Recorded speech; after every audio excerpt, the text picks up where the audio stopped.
Docker image, as I mentioned already. Raven 4 runs on Linux. I think that's still true. So you can deploy Raven 4 to Linux. Raven HQ is a hosted EBAS provider for Raven. So if you want to leave the hard work of scaling to them, you can also run Raven in the cloud through that Raven HQ provider. All right, for support. Company that does Raven is called Hibernating Rhinos. Anybody heard of them before? Well, of course. A couple of you. Anybody used Hibernate before? Wow, not very many. Kind of surprising. I think that's why they're so popular. Because they did Hibernate profiler. There's a lot of blogging, oriented anyway, about Hibernate. My theory anyway. They're AGPL, so that's the licensing issue. If you're worried about that, they do offer commercial licenses and support through Raven. I think their prices are all posted. Maybe you're wrong about that. So it's nice to see some transparent pricing out there. They also offer BizSpark discounts. So if you're a small business doing some BizSpark program, you can get Raven for a little cheaper, a little bit of discount. So that's nice. I'll just add in a few things. Sure, please. Raven does have a community license that's usable in a production commercial environment. There are limitations on it, but of course, Yep. It's also there's a very demarcation split in support between 3 and 4. 4 is they're growing to be bigger. 4.5 that's out later this year. 4.1 came out in May. 4.0 came out at the beginning of the year. Okay. 4.5 has a lot of new stuff in it. But we started out on Raven 3. We are using functionality that's very limited. And they're like, well, if you want to stick with Raven 3 and never upgrade to Raven 4, we'll keep your licenses as cheap as they use. They've changed their licensing for different concepts and using different models of licensing. But they're always very happy to come. And you really can't be having a problem late at night sending off a support email and getting an answer back from the creator of the product the next morning. Is there on a different time skip? He's in Israel. Yeah. So, yeah, that is nice. Would you like to be on a podcast sometime? Talk about Raven with me? I kind of get my business card later. Yeah, we'll talk about it. Cool.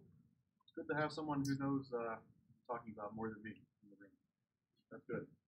Thank you for that. All right, so how are we doing on time? We doing okay? Am I going way over? Keep going. All right. A bonus number 6 option for you. It's called Martin. And this is not its own database. This is a .NET library that you can install with NuGet. It uses Postgres as a backend. Postgres has some really cool JSON support, JSON indexes, things like that. So if you want to use some of the flexible features of a document database, if you want to have Postgres as part of the backend, this is a library you can use. Kind of similar to the DB2 approach that we were talking about. It's just an API sort of facade over the traditional relational database. So there's some good things about this. You know, it's if you're already using Postgres, there you go. Now you can document unique functionality. If you want to drop down to SQL, you can always do that. Drop down to SQL and query it. Of course, with JSON, there's some other syntax you got to do that, but it's there for you. Same sort of scaling caveats hold true for Postgres, but Postgres has been around a long time. People have been using that in big projects. That is definitely possible to do. But again, scaling something like a relational database can be tricky. But I imagine if you're just using it with Martin, it's probably going to be a little easier. So that's your bonus number 6. All right. I guess did not for any more questions on Raven. I guess he was saying more about. Anyone else have any questions about Raven? This is probably the guy to ask, by the way. Not me.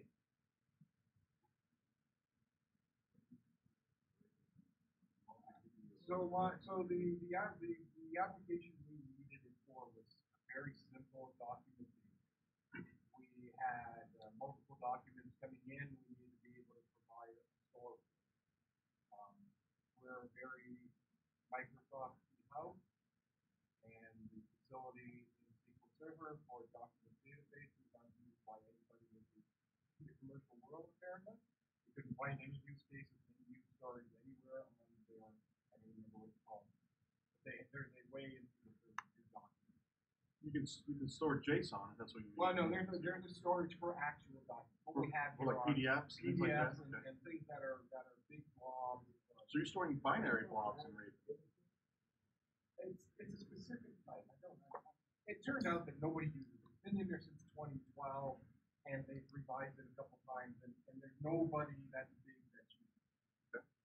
So we looked at everything that was available a couple years ago for just basically storing and manipulating documents.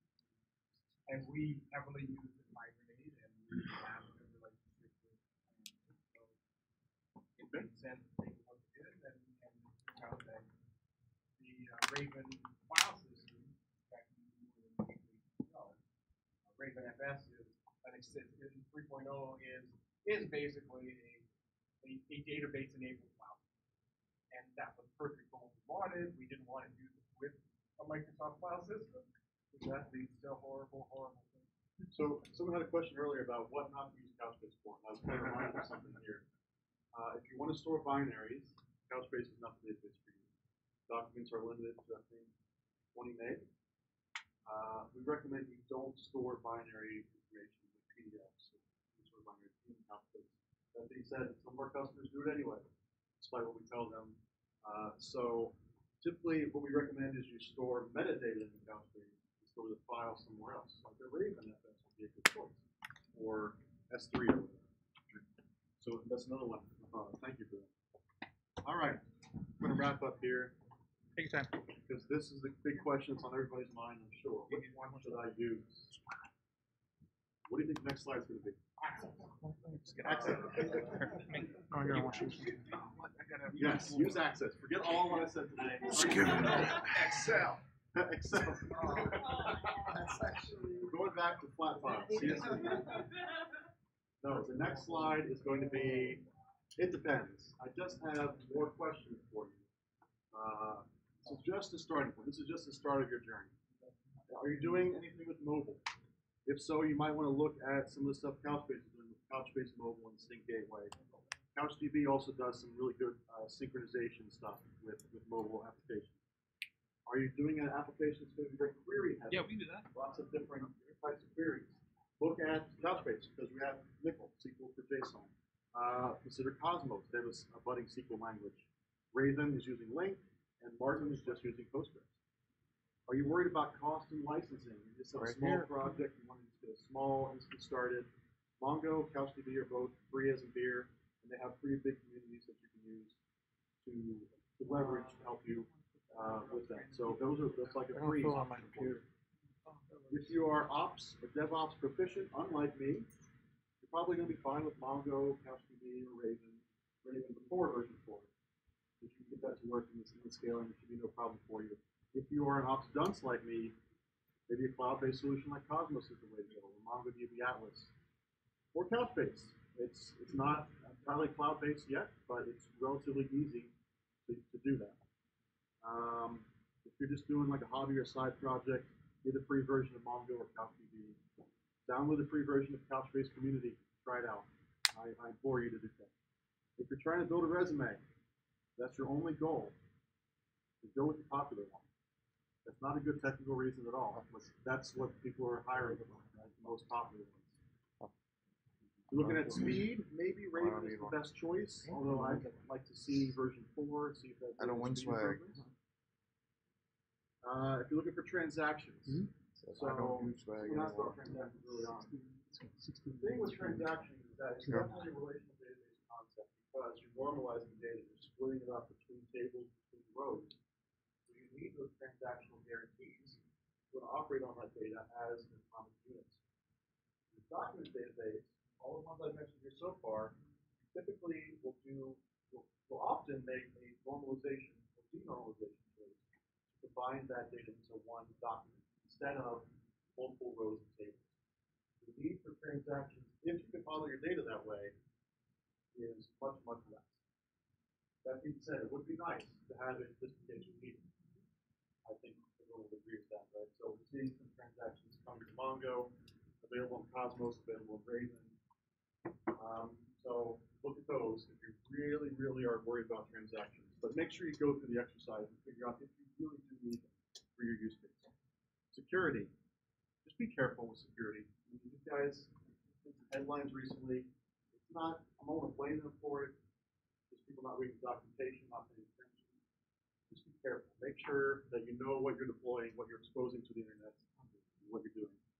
Integration is the last one I want to mention because this is pretty huge. The databases generally don't just sit on their own island. They integrate with multiple different applications, right? So make sure you know what kind of integrations are available for these tools. Do you want to integrate with Kafka or with some sort of NiFi or some other sort of tool? You know, the language you're using. Do you have a .NET SDK available for it? Maybe the answer is stick to relational, right? If you have so much tied to your relational database that moving from it wouldn't be a good idea, stick with that database. Use those SQL for something else. Use case as intended. That kind of answers the question I think about when should I replace it? Well, maybe you shouldn't replace it. It really depends on what you're doing. Okay, that's it. One more plug for Couchbase. You haven't had enough of them already. Please go to Couchbase.com, download Couchbase. Both community and enterprise are free downloads. Enterprise, you use everywhere except production for free. Also, we have some test drives on the major cloud platforms. By test drive, I mean you get free Azure time, free AWS time to try out Couchbase. So you can install in the Azure Marketplace, but if you don't have any Azure credit left, you can test drive, do it for free. And I would appreciate it personally if you went to this link right here at the bottom of the screen. So it says GANG 2018, all caps. This is code GANG 2018. It's literally a one-question survey about tonight's presentation. I would be very grateful if you filled that survey out. So grateful, in fact, I will give one of you a $100 gift card at random towards the end of the year. You fill that out. Just one single question. That's all I ask for you tonight. I really would appreciate that. Maybe one more second to memorize that URL. What's that? How much you do if you process it? How much what? How much you do get for our How much I will get? Yeah. I won't get anything, just your feedback, which is what I want. Gift card from Surface City. You know that's not an impossibility. No, I'm kidding. I haven't decided yet, but it's going to be, I've been leaning towards like Amazon. Something you'll actually want. So you can find more about the stuff that I do if you go to blog.couchbase.com. Me and my team do a lot of writing here. I'm very noisy on Twitter, do a lot of live streaming stuff. I also sometimes go on vacation with my family. My gorgeous family here on a cruise. My enormous head barely fits in the picture. But there we are having a good old time. You guys are out here on Wednesday night. Instead of being home with your family or home watching Netflix, I really appreciate that. I'm glad you're here. I hope you have learned something valuable from this. I do have one more slide, which is questions I get asked all the time. I ask them so much that I created a slide for you. If it doesn't interest you, I'll click on the link for any more questions you have. But before that, I just want to say thank you very much for being here and listening to me. And thank you, Gang, for inviting me back again so soon after the last time I was here. That's really quite an honor. So thank you very much.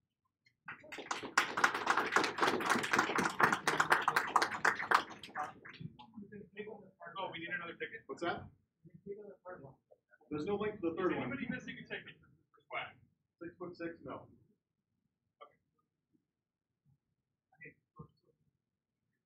So I implore you, if you ever come up with any kind of backup restore type functionality, don't use your SQL substitute because somebody's going to call it Nickelbacks.